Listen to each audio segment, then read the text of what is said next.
যুক্তরাষ্ট্র কানাডার পর এবার বাংলাদেশের নির্বাচন নিয়ে নিজেদের প্রতিক্রিয়া জানালো পশ্চিমা জোটভুক্ত আরেক দেশ অস্ট্রেলিয়া। সবশেষ রোববারের ভোট গ্রহণ নিয়ে নিজেদের অবস্থান পরিষ্কার করল অস্ট্রেলিয়া। বুধবার দেশটির department of foreign affairs and trade এ বিষয়ে একটি বিবৃতি দেয়। সম্মানিত দর্শক মণ্ডলী, এবার বাংলাদেশের নির্বাচন নিয়ে মুখ খুললেন আমেরিকা থেকে যে ভয়াবহ বিবৃতি দিয়েছেন এবং প্রধানমন্ত্রী শেখ হাসিনাকে যে কঠিনভাবে হুঁশিয়ারি বার্তা দিয়েছেন ভিডিওর মাধ্যমে আপনারা দেখতে পারবেন। সম্মানিত দর্শক, ভিডিওর মাধ্যমে আমরা দেখব আমেরিকা থেকে কি বলা হয়েছে প্রধানমন্ত্রী শেখ হাসিনাকে।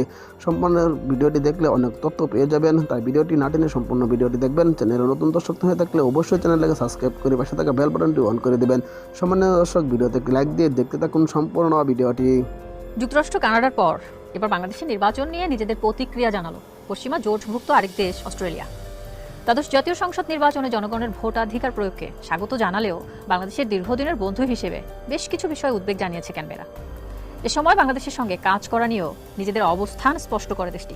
বিস্তারিত ডেস্ক রিপোর্টে।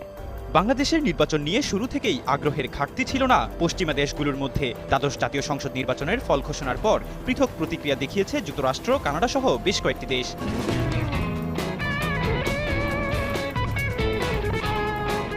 সবশেষ রোববারের ভোট গ্রহণ নিয়ে নিজেদের অবস্থান পরিষ্কার করল অস্ট্রেলিয়া। বুধবার দেশটির department of foreign affairs and trade এ বিষয়ে একটি বিবৃতি দেয়।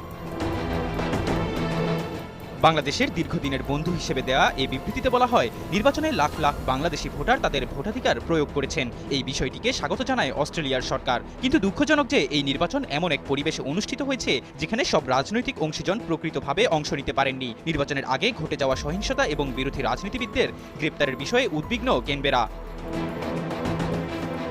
মানবাধিকারের বিষয়টি উল্লেখ করে বিবৃতিতে বলা হয়, অস্ট্রেলিয়া সরকার বাংলাদেশে মানবাধিকারের সুরক্ষা, আইনের শাসন ও উন্নয়নের ধারাবাহিকতা রক্ষায় দেশের গণতান্ত্রিক প্রতিষ্ঠানগুলো শক্তিশালী করার বিষয়টিকে অগ্রাধিকার দেওয়ার আহ্বান জানাচ্ছে। ঘনিষ্ঠ অংশীদার হিসেবে অস্ট্রেলিয়া একটি উন্মুক্ত, স্থিতিশীল, সমৃদ্ধ ও অন্তর্ভুক্তিমূলক অঞ্চলের জন্য অভিন্ন লক্ষ্য অর্জনে বাংলাদেশের সঙ্গে কাজ করতে প্রতিশ্রুতিবদ্ধ। এর আগে বাংলাদেশের নির্বাচন নিয়ে বিবৃতিতে কানাডা সরকারের ডিপার্টমেন্ট অব গ্লোবাল অ্যাফেয়ার্স। এতে বলা হয়, বাংলাদেশি নাগরিকদের গণতান্ত্রিক আকাঙ্ক্ষার প্রশংসা ও সমর্থন করে কানাডা, তবে নির্বাচনের আগে ও নির্বাচনের সময়কালে ঘটে যাওয়া ভয়ভীতি দেখানোর মতো কাজ ও সহিংসতার নিন্দা জানায়। যারা এসব সহিংসতায় ক্ষতিগ্রস্ত হয়েছে তাদের সবার প্রতি সহানুভূতি রয়েছে দেশটির। হতাশা প্রকাশ করে কানাডা জানায়, এই নির্বাচনী প্রক্রিয়া গণতন্ত্র ও স্বাধীনতার মূলনীতি থেকে ছিটকে পড়েছে, যার ভিত্তিতে বাংলাদেশ প্রতিষ্ঠিত হয়েছিল। এছাড়া গণতন্ত্র, মানবাধিকারের প্রতি সম্মান এবং মৌলিক স্বাধীনতার দিকে এগিয়ে যাওয়ার জন্য সকল পক্ষের সঙ্গে স্বচ্ছভাবে কাজ করার জন্য সংশ্লিষ্ট কর্তৃপক্ষের প্রতি আহ্বান জানায় দেশটি।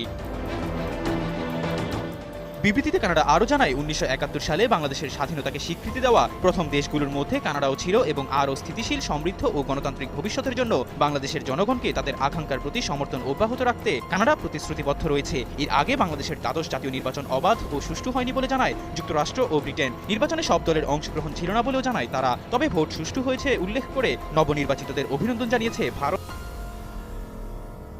সম্মানিত দর্শক, আশা করি সকলে পুরো ভিডিওটি দেখলেন। ভিডিও সম্বন্ধে অবশ্যই আপনাদের মূল্যবান মতামত কমেন্টে জানাবেন।